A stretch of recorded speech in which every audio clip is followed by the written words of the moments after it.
Okay, let's talk about something that happens in pretty much every workplace, but can be, really tricky to navigate. Consensual relationships between colleagues. It's a landscape that's full of gray areas, for sure, but we're going to try and bring some clarity to it. I mean, it really all boils down to this one question, doesn't it?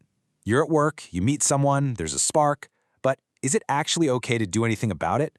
It's a question a lot of us have probably wrestled with at some point. So, to figure all this out, the entire framework really hangs on one powerful distinction. It's not about whether a relationship even exists, it's all about whether the conduct, the behavior, is welcome or unwelcome. This is the absolute core of the whole thing. So on the surface, the answer seems pretty simple. A relationship at work is totally fine, as long as it's consensual and genuinely welcomed. And that word, welcomed, that's the key we really need to focus on here. This slide really lays out the two sides of the coin. Over on the left, you've got welcome conduct. It's consensual, it's mutual. Seems easy enough, right? But then you look to the right, unwelcome conduct, and that's where things get really serious. This is the stuff that creates what's called a hostile environment, and yep, can be considered harassment. And let's be super clear about what a hostile environment actually means. We're not just talking about a minor annoyance or someone being a little irritating.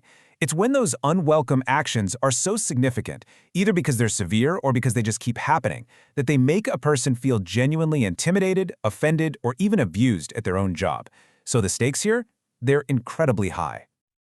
All right, so the rule seems pretty clear. If it's welcome, it's okay. But this is where it gets complicated, because as we all know, human relationships are just rarely that black and white. And this right here, this is the part that needs our full attention, because something that starts out completely welcome and positive can, unfortunately, tip over and become the exact opposite. This quote just gets right to the heart of it. Think about it. Consent isn't a one-time signature on a contract. It's an ongoing conversation. What felt okay yesterday might not feel okay today, and that's exactly why being aware, really paying attention, is so critical. So, how in the world do you navigate this? Well, thankfully, the source material boils it all down to 3 really crucial rules to help us act responsibly and with respect. Let's take a look. It all really comes down to 3 simple but incredibly powerful principles. And here they are, in a nutshell. First, and this is huge, consent is dynamic. It can change. Second, anyone in the relationship has the absolute right to end it. And third, once it's over, the old rules just don't apply anymore. Let's break each of these down a little more. Okay, rule number 1. Consent can change. A yes on Monday does not automatically mean it's a yes on Friday. And the responsibility here isn't just on the person whose feelings might have shifted. It's on both people to pay attention, to communicate, and to respect that change the second it happens. Now for rule number 2, and listen, this one is completely non-negotiable. Either person can end the relationship, period, full stop. But even more importantly, they have to be able to do that without any fear of it coming back to bite them at their job. We're talking no demotions, no getting stuck with bad projects, no cold shoulder from the boss. The end of a personal relationship cannot, ever, lead to professional retaliation. And that brings us to our third and final rule.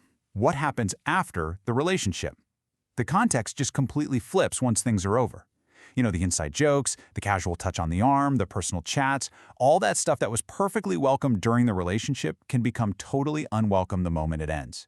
And if that behavior keeps going, it crosses a serious line and gets treated as harassment. So, after digging into all these nuances, what's the single most important thing to take away from all this? What's the one principle that really protects everyone involved? This is it. This is the bottom line. The professional environment absolutely has to stay a safe space no matter what's going on in someone's personal life. The ability to end a relationship without it wrecking your career, that's the ultimate safeguard here. And that leaves us with one last really important question to think about. You know, we've talked about all these rules and definitions, but in the real world, is our communication always clear enough to know the difference?